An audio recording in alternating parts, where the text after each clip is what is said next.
Hey guys, this is Coach B with Coach B's Gaming, and this video is going to be about S1 heroes.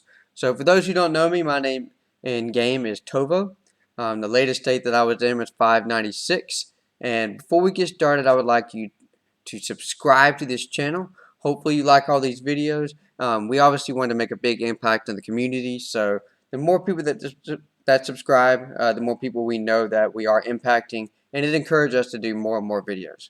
So please subscribe to the video, comment if you have any questions or concerns or whatever, and like the video if you like it. So I'm going to go through each S1 hero and explain to you whether or not you should skip it, if it's good for that particular season, or if it's good long term. So if you are a maxed player, meaning you are a big spender and you want to get all the S1 heroes, all the S2, so on and so forth, go for it. This video is geared towards the ones who are spenders but are not necessarily going to break the bank and they want to spend wisely, or it's for people who do not spend that much. So let's go down to the ones that I skipped or scrapped. We're going to go to the very bottom first. Let's see, we've got Cincinnatus. So Cincinnatus he's an okay hero. He's not very good for just S1. I mean, he's whatever. But when you pair him up with Inquisitor and Executioner, it's a decent shooter APC, but it's going to get beat a lot by many other APCs. I personally do not like him. He's a hit or miss type hero, so I skipped him. I do not think he's worth the tickets. I think your tickets are better off saving them for later on for Inquisitor or someone like that. So I don't really care for him. I would advise you to skip. He's not a terrible hero. He's decent for S1 to S2, but after that, he's just completely useless. So the Flash and the Falcon are two vehicle heroes. I would say that they are absolutely terrible. I actually got 3 duplicates of the Flash, and I can't stand him so much that I used all 3 of those duplicates for other heroes. I literally would just never use them, so I found a better purpose for them. They're okay. If you had a Flash, Falcon, and a War Boss APC, obviously you're going to beat base hero APCs for the most part, but I've seen base heroes beat that APC a lot actually. So they're okay, but I mean, as soon as S2 comes around, you're gonna get waxed by Ivanov and them. So I advise you to skip them. As you can tell from my other videos, I am not a one-time investment type guy. I don't invest in heroes that become obsolete the following season. And the Flash and the Falcon are barely relevant for S1, and for S2, I mean, I forget they even exist. I mean, I'm in Season X right now, and I forgot they even existed before I started making this video because they're that bad. Same thing with Light of the Past, and for fighters, nobody even really uses fighters at this point. So he's whatever. Personally, I think he's terrible. The only hero that I would say is not a terrible investment, however, I still skipped him, is Dragon Rage. He goes fairly decent with some of the later fighter hero APCs. Like when S3 comes around, you get Tech Priestess and all them. But I mean, if you want to compete and you want to beat people, fighter heroes for S1, S2, S3, they're not worth the investment. So by the time fighter heroes become relevant, Dragon Rage is kind of you've moved on from it. You're going to use Juggernaut or Viscount or whoever. He's just not that great in the long term. In the short term, I mean, he's by far the best fighter hero for S1. So not a terrible investment, but again, I would advise you to skip him. So going up to the next ones. So there are a couple of heroes that a lot of people talk about.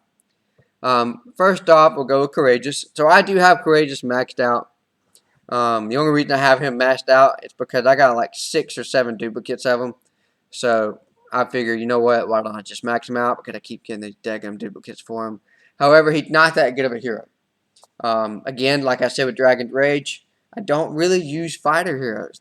They get beat by just about everything, so it's just not worth an investment to invest in fighter heroes at this point. Janissary. So I'll show you how much I care about Janissary. I'm gonna click on him. Don't care very much, obviously. Level 1's for everything. Alright, he's kind of useless.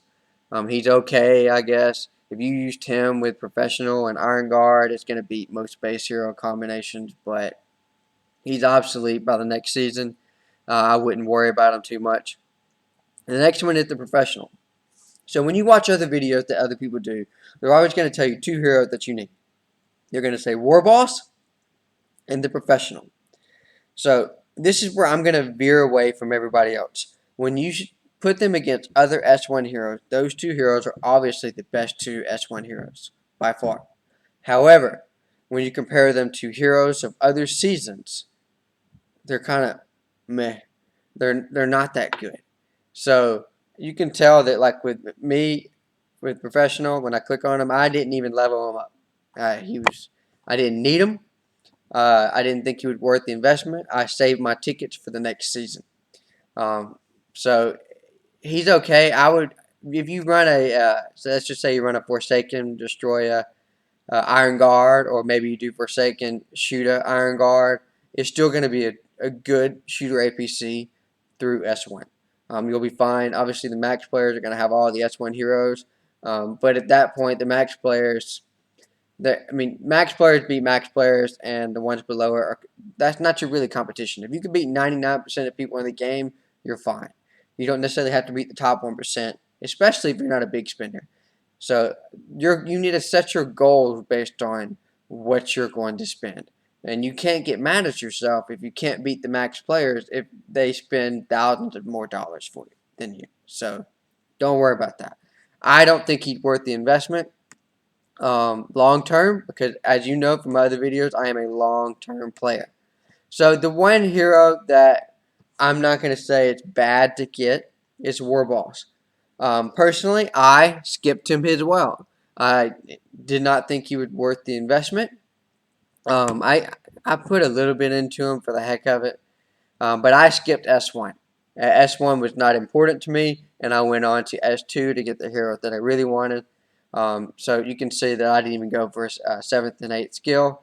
He just wasn't that important to me. I used Forsaken, Destroyer, and Shooter, and I beat many APCs with War Boss in it.